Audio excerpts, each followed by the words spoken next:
Je m'appelle Thyroïde. Normalement, j'habite ici, mais pour des raisons médicales, je ne peux plus y rester. Le chirurgien m'a extrait et je suis en route dans une boîte pour rejoindre le laboratoire d'anatomocytopathologie. L'anatomocytopathologie est une spécialité médicale qui consiste à examiner les organes, les tissus ou les cellules pour repérer et analyser des anomalies liées à une maladie ou à une prolifération tumorale. Dans ce laboratoire, un médecin pathologiste va donc identifier pourquoi je n'ai pas pu rester chez moi. Savez-vous que je suis le 30e prélèvement sur les 150 que le laboratoire recevra aujourd'hui? Je suis arrivée. La secrétaire me récupère et elle va procéder à mon enregistrement en suivant toutes les règles d'identito-vigilance. Je passe dans de nouvelles mains. C'est un vrai travail d'équipe. Le médecin et le technicien s'équipent car je vais être observée sous tous les angles. Je suis mesurée, pesée, palpée, puis je plonge dans un bain de formol qui va me préparer à la suite des examens. Je suis stockée dans une armoire ventilée. Après 12 heures de fixation, je sors du bain. On me coupe en plusieurs tranches de 4 à 5 mm d'épaisseur. Les zones suspectes me seront retirées et mises dans de petites cassettes identifiées. Je suis fichée. Je suis la tumeur.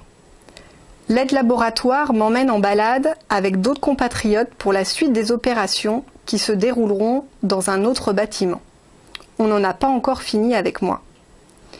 Je passe la nuit dans un automate appelé VIP qui permet de retirer toute l'eau que je contiens et permettra par des étapes successives de la remplacer par de la paraffine pour figer mes tissus.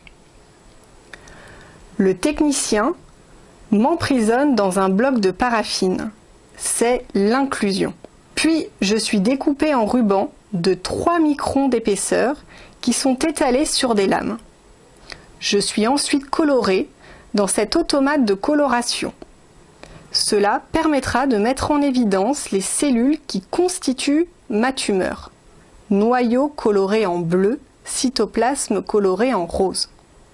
Dans certains cas, des examens complémentaires sont nécessaires. Ces analyses immunochimiques, grâce à des automates innovants, ont pour but d'identifier les antigènes présents sur mes cellules tumorales. Le technicien sort mes lames, me dispose sur un plateau et m'enregistre pour la traçabilité. Mon plateau est ensuite dirigé vers le bureau du médecin pathologiste. C'est le moment, je suis sous les projecteurs du microscope. La lecture par le médecin pathologiste va enfin révéler tous mes secrets. Voici son diagnostic. Partie gauche de l'écran, il y a la thyroïde normale. Après, il y a un tout petit liseré qui est à peine une capsule en fait, qui est quasiment franchie. Et sur la partie droite, il y a une prolifération tumorale qui est beaucoup plus compacte que la précédente et qui ébauche des aspects un peu papillaires. Le médecin prédicte le compte-rendu d'examen qui sera finalisé par la secrétaire médicale. Sur ce compte-rendu figureront tous les résultats et leur interprétation afin d'être compréhensibles par le clinicien. Le compte-rendu, validé et signé par un médecin pathologiste, est diffusé au médecin prescripteur qui donnera le résultat au malade et programmera la prise en charge thérapeutique complémentaire éventuelle. Je rejoins mes compatriotes, mes lames et mes blocs dans de grands casiers d'archivage où je suis gardée pendant de nombreuses années si des examens complémentaires sont nécessaires. Merci d'avoir suivi mon histoire.